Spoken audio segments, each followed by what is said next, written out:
关心这是设立电火球案的老母王婉如当选立委，多网友伫个人面册闹话恐吓，闹话这个姓王的负责人嘛已经到案说明，伊会实的来行礼，咱做伙来听王婉如详细的回应。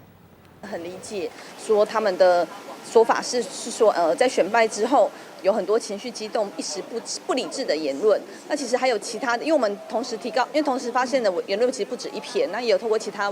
人，也有透过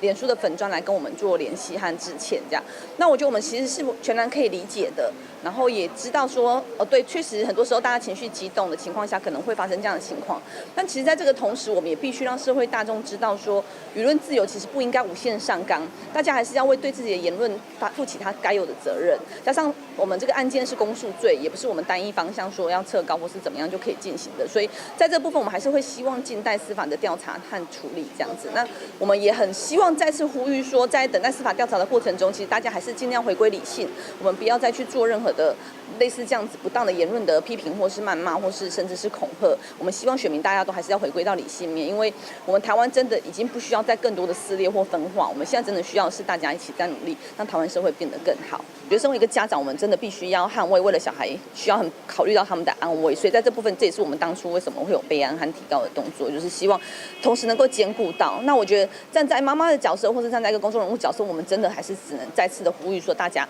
选举过后应该回归到理性，甚至在选举的过程中，我觉得大家还是应该要理性，因为政治应该要考虑的是怎么样做会让台湾变得更好，不需要这些恶意的分化或是批评。